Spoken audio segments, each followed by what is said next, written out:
Hello, bonjour et bienvenue dans cette nouvelle vidéo. Dans cette vidéo, nous allons essayer cette fois-ci de contrôler donc la remorque d'un robot. Donc on a un robot là et il s'agit ici de contrôler la remorque de ce robot. Du coup, on a modélisé dans les équations par ceci. On a x1 qui est en fait les coordonnées, x1 et x2 qui sont les coordonnées du robot, et on a x3 qui est son cap, x4 qui est le cap de la remorque, et enfin x5 ici là qui est une entrée qui est en fait rien d'autre que la vitesse. Donc là on a la sortie de notre système qui est les coordonnées du point de la remorque, le centre de gravité de la remorque. Donc avec ces modélisations, on voit que pour pouvoir contrôler notre remorque, on a donc la sortie y1 et y2. Lorsqu'on remonte, on voit les degrés relatifs, puisque y1 est obtenu en fonction de x1, y2 en fonction de x2, directement dans l'expression degré relatif c'est 0, ainsi de suite. On peut remonter jusqu'à l'entrée. Donc on en déduit que pour trouver y1, donc la dérivée qui va nous permettre de trouver y1, c'est la dérivée d'ordre 2, pareil pour y2. Donc le degré relatif c'est 2, 2, on a un degré relatif total de 4.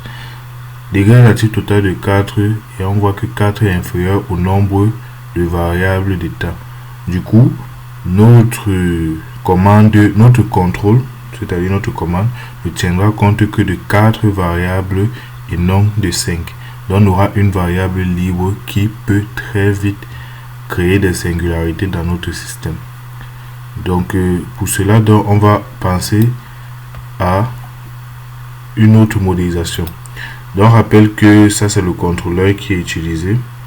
On a un contrôleur qui est donné donc par V1 égale à A1 et U comme ceci, où A c'est la matrice C et B c'est ce vecteur.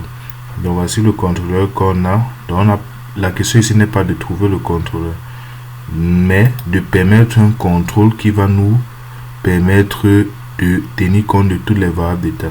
Pour cela, on va faire donc une sorte de changement de variable. Là, donc ici, là, vous avez le système en X. On va donc chercher dans une bijection phi qui nous permet donc d'avoir un système en Z. Donc, on montre très facilement que les deux systèmes-ci sont équivalents. Pour cela, il suffit seulement de calculer Z de point et on voit que c'est égal à ça. Donc, du coup, on a notre nouveau système où les Z de I sont donnés donc par cette relation-ci. On a notre nouveau système qui prend en entrée A1, A2 et qui doit libérer à la sortie Y1, Y2. Donc là, c'est le même système que ici. Donc c'est comme ça qu'on fait dans notre changement de variable et on voit que l'expression devient plus facile. Et si on regarde le nouveau modèle qu'on a, on peut voir que le degré relatif ici donne 3 et là on a 3, ce qui fait 6.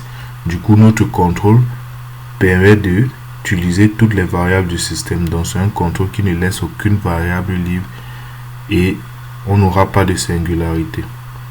Donc cela dit, pour faciliter le calcul, on va utiliser donc une expression symbolique comme dans notre code. Comme présenté dans notre code, vous avez donc une expression symbolique ici là. Il s'agit ici il s'agit donc de la construction de la dérivée de l'I.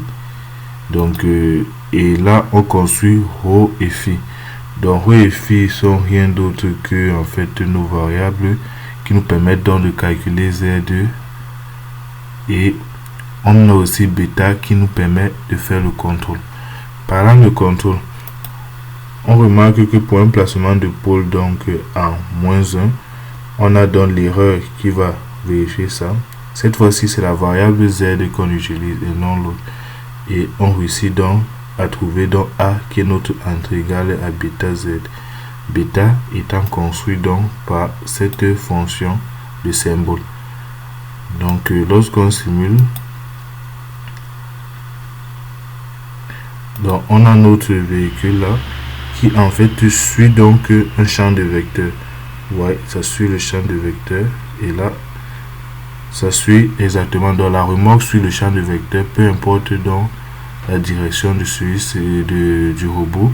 notre remorque sur le champ de vecteurs associés. Et il n'y a pas de singularité. Vous voyez? Donc, c'était l'essentiel de cette vidéo et à bientôt pour une nouvelle vidéo. Merci.